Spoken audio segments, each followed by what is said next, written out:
All three, we'll call them portals. It's all through one portal, but there's three different options. And in those options, they all three require very similar documentation.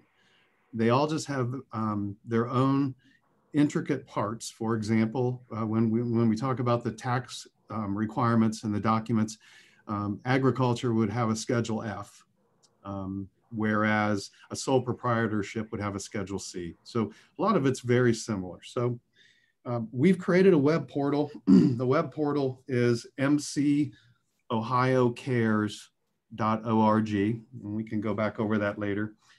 For those of you who are taking notes, the Business Solutions Center main phone number is 937-813-1200. And we'll direct the phone calls there because depending on which assistance you're looking for, we have different teams kind of set up to assist in that process. So I'll start briefly with the overview of the small business because everything can kind of go off of that. The small business has a list of requirements. So when you go into the website, you'll have the opportunity to review the documents that you need before you start. And you also then have an opportunity to not only find out if you're going to qualify, because small businesses, if they're under 5 million, that's going to be the main thing in gross revenue. So quite a lot of them do, but when you're there, you'll then have that same opportunity to just go ahead and directly apply. So depending on how ready you are with your documents, you can just go straight into the application. Application is like any other application. It's business name, EIN number, or social security number, whichever you're using. And then it talks a lot about what expenses that you have on a monthly basis.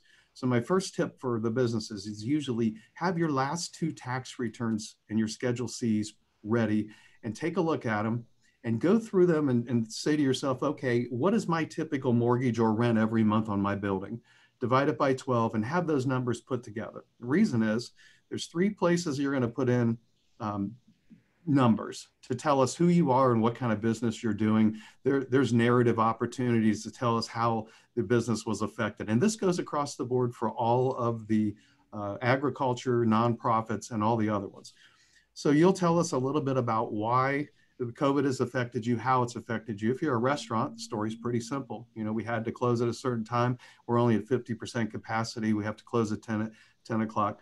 So it's going to be very easy. So if you have your monthly budget put together, you can go directly to it and you can lay the numbers into the spreadsheet that it kind of has up. It's click and play. So you'll go in and you'll write $1,000 a month. Don't use commas there and don't use dollar signs. Those things are sensitive in these types of applications. And now the reason I suggest that you go ahead and when you're applying for this money, the reason I suggest that you have your budget ready is because if you walk away from your computer for 15 or 20 minutes and you come back and you start working on it, it may have already timed you out. So you'll have to start over. So if you're prepared and you just go through the entire document, it's very user-friendly overall. One thing that did change in a lot of businesses, you may find say, well, I was going to do that, but I found out that since I had a SBA loan or the payment protection program money, I was not qualified for that. Well, that rule changed a while back. And while word might not have gotten out, that's very important when businesses say that they don't think that they can qualify for that. So you'll go through a series of questions, and generally speaking, we're going to ask questions about what's the utilities, what's your rent or mortgage, how much do you spend on technology over a certain period of time, and you'll take a look at your monthly budget. You know, have you had any additional PPE needs? So you might have had to build plexiglass pieces in a restaurant, or you may have had to put in security cameras, for example, because your building was no longer occupied like normal. So they will ask you simple questions such as that, and you fill out everything. All of the requirements are on the website, mcohiocares.org. So I'm just going to read through some of these real quick for you.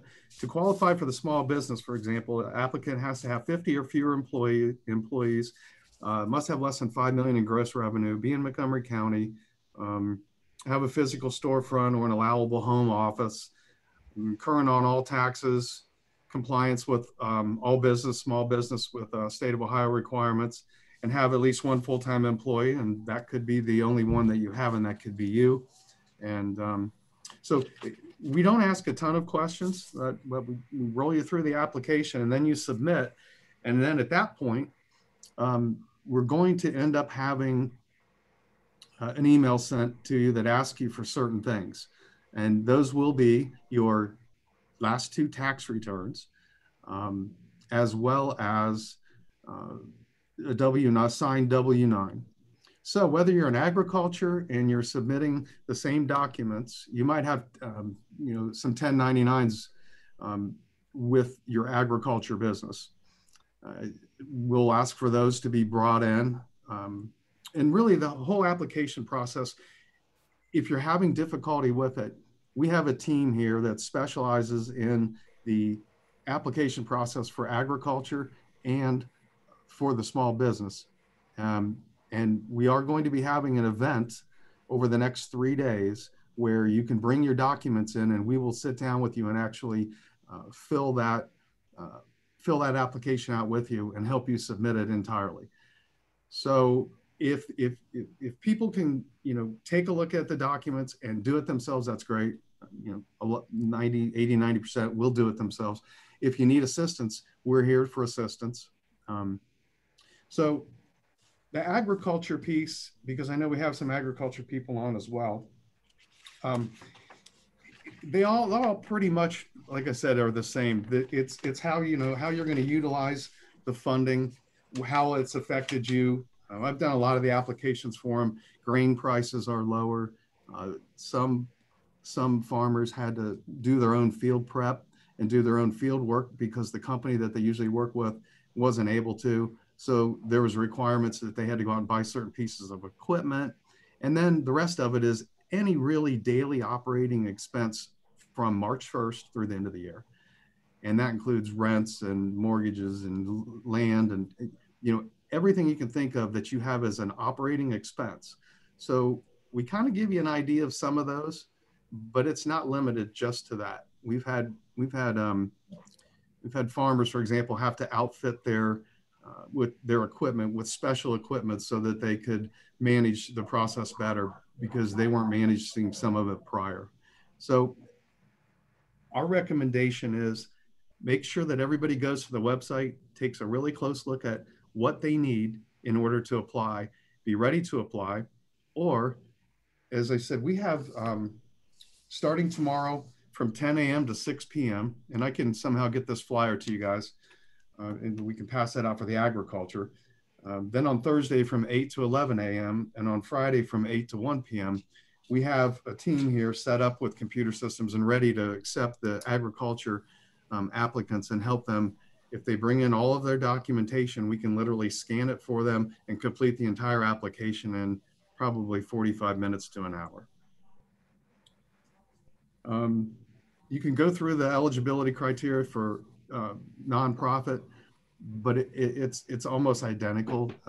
Really going to ask the same thing. What we want to know is how this situation that started in March has affected your business and moving forward, how you're going to survive. And that's what this money is for, is to reimburse you for expenses that were easy to understand, but then also know that your business may need these grants.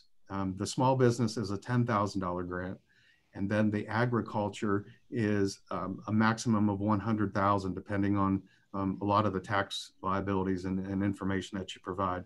So that one will be reviewed a little deeper just to find out how much money that we will set aside for that grant.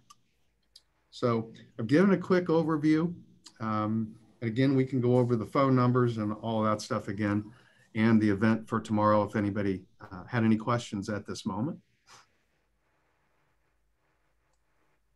Mark, one thing I'm hearing a lot here at the chamber is a lot of businesses think that they have to show a loss in order to be eligible for these grants. Yes, and we have heard that, and I'm not sure where that actually came from because it's really nowhere in our site, but I can see where they're coming from. It's not about the fact that in 2019 they made money or that they think they're going to lose money this year. it's really just to cover the expenses that COVID has caused them, and to make sure that they come out of this stronger than they would have not given any kind of an opportunity for the grant. So we do not even review profit loss on that situation. We're simply going in and saying, well, they say they have two 1099s that they provide. And then we go to the Schedule F, and I think it's on the Schedule F for agriculture, but it's on the Schedule C, and we match that up, and we make sure that the documents that we're being provided match up with a legitimate business, and mostly it is, clearly. We very, very seldom find one that appears to be fraudulent. So it's very difficult to be able to manufacture documents all the way through this process if you're not real.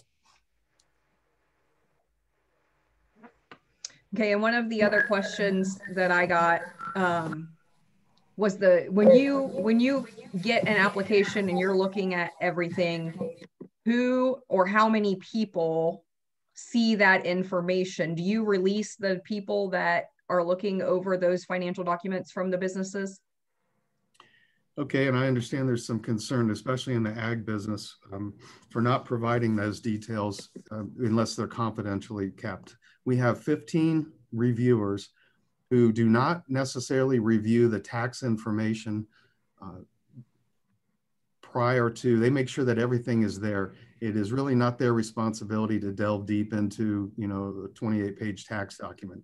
They have no interest in that. They want to make sure that it's been submitted properly. They then send it to Tier 2, where there's only 3 of us, and we sit back and we do take a look very hard at some of those things that I had pointed out earlier. This isn't a completely secure system. These documents will not be released. There's no need for them to be released. If the only opportunity would be in a public record sharing situation, and we would be able to remove the information out of there because it's not relevant to what somebody paid someone else on a 1099 as to whether they received a grant or not. So as you kind of got to get into that deep, but we've assured everybody that's complete confidentiality, and once it leaves Tier 2, it gets a stamp of approval, goes into fiscal, and starts the process of payment. Mark, I have a question. If a business has weathered this storm well, is there a reason for them to apply for this, or should they apply, or should they not apply? Well, I've been asked that a lot, and my answer to them is, you've been through this. We don't know what your future could be. You may have additional needs. You can utilize this money in a lot of ways. If you haven't received the PPP for your business, you can utilize it in wages, and then you can obviously then, your cash flow may be better to the point where then you can upgrade your technology. You can now actually go out and buy some new computer systems that you guys need so that you could succeed. This money is there to protect your business on an individual basis and allow you to have a better future than maybe you would have had. So my recommendation is always, again, we don't look at your profit margins. I want you to utilize this grant to become stronger and retain, whether it's employees in a small business, or whether it's adding an employee in the future, or whether it's keeping your farm open and continuing the process that is, we had a great economy. We want that back. I hope that answered your question. Thank you. You okay, Zach? If you've got an application in, how do you track the status? Well, a couple of ways. There is a direct website. I believe it's through the mcohio.org. At the top, there is, I had not looked at it, but at the top, there is an area that talks about COVID and the CARES Act. I believe when you click on that you can then put in your application number. That's the manual way to do it. You can also call in here directly at the 937-813-1200 number. You can also send us, emails through the CARES Act office, and we'll reply back.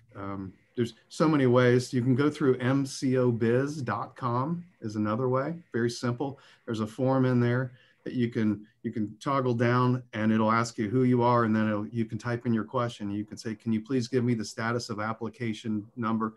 We get 4 or 5 of those every day off of the mcobiz.com website. So there's many ways to find out what the status of your application. And then what's the time frame? Timeframes can vary based on what's in queue, as almost any answer could be, but I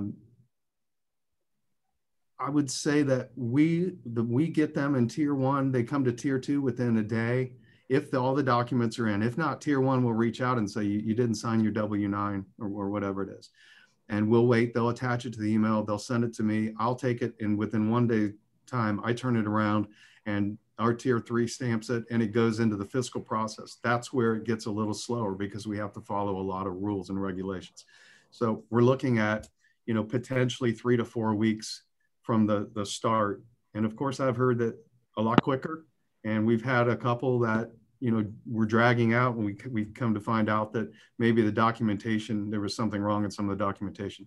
But I'll tell you what, we've got an awful lot of people running this thing, and our goal is to get it out as quickly as possible, especially for the agriculture. The key is once you do get your grant, you can go back to March 1st and you can utilize those expenses. And in a small business for $10,000, you really wouldn't have any trouble utilizing those expenses. Is there a certain time frame that the money has to be spent? Yeah, it has to be spent by the end of the year. So if you think about it, if there's an agriculture piece and they know the big expenditure that they need, once they get their letter that they're approved, and let's say they don't get their check for a couple of weeks, we recognize that as a problem getting later in the season. So if you're budgeting through the entire year from March 1st on, has rent for $1,500 a month, or you can add it all up. And I've had people, I've done their application and said, you're already there in your expenses. And they said, well, I want to go buy some equipment. I may go ahead and buy it if I'm already going to qualify from my expense standpoint. So once you start looking into it, you'll see that.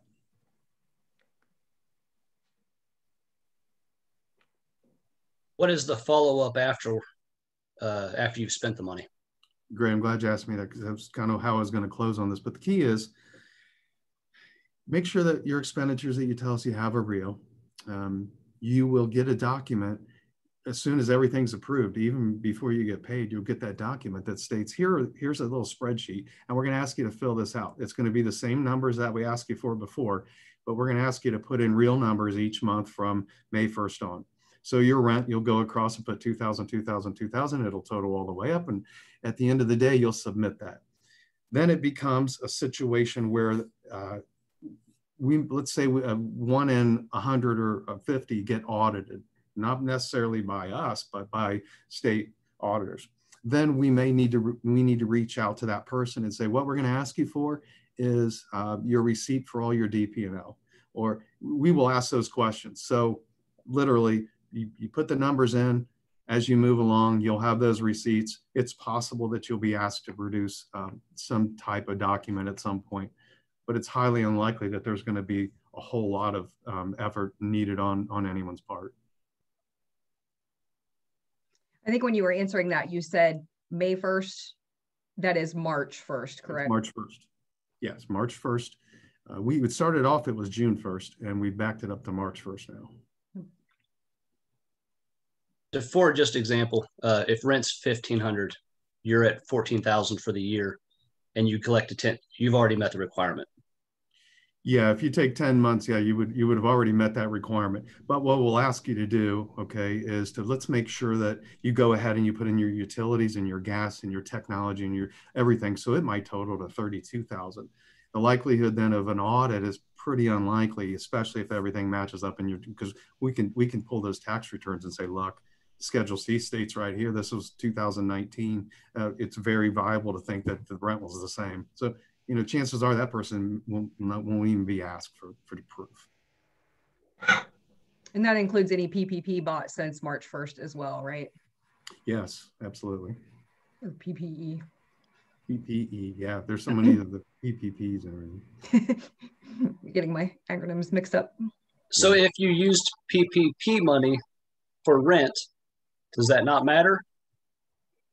Well, how you used your PPP was supposed to be with personal to the payment protection. So it's really for your employees. So how you guys took that money and utilized it and shuffled funds is not necessarily relevant to us.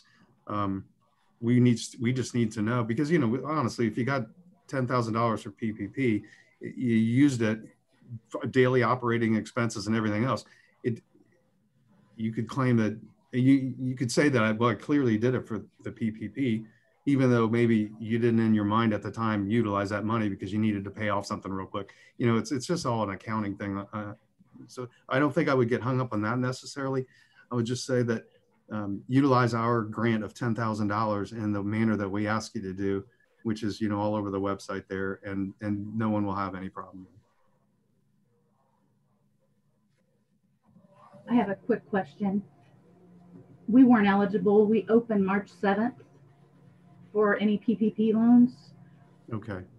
Are we eligible for this or no? No, the business had to be established before in 2019. So we had to have the tax returns clearly. We've been okay with only businesses that opened up in mid to late 2019 because they really did have a track record we could see in their tax returns on their Schedule Cs. But any business that opened up this year, it would not qualify. Nor would any startup request. Okay, thank you. Okay. Does anybody else have any questions? What's the deadline to apply? Well, we have a deadline of November 30th. We'd really like them as soon as possible, because we're going to have to eventually figure out what portal areas that we have additional funding left over, and if one of them is getting light, we're going to be wanting to move some of that money. So we don't have a deadline, but if the application is submitted and the money is gone, then the application will be denied based on that, not necessarily based on missing a deadline. Can you give me the phone number one more time? 937-813-122. I'm sorry, 1200. There's 2 zeros at the end of that. 1200. 0. Yeah. Okay, So I also included that in the chat. Yeah, normally that's answered, that phone, but it gets a lot of calls. So if it does go to voicemail, leave a complete voicemail. We have 3 people checking it all the time. So we will get back to you, no doubt about it.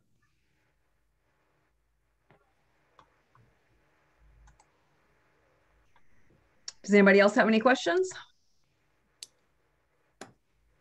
Angie, I want to thank you for arranging this and making certain that all our business has the opportunity to respond and get a chance for this funding. But thank you for your cooperation, and thank you for lining us up with Montgomery County. Mark, thank you again for a great presentation. Yes, glad to do it. Thank you, guys. Yes, thank you both. We appreciate it. Thank you.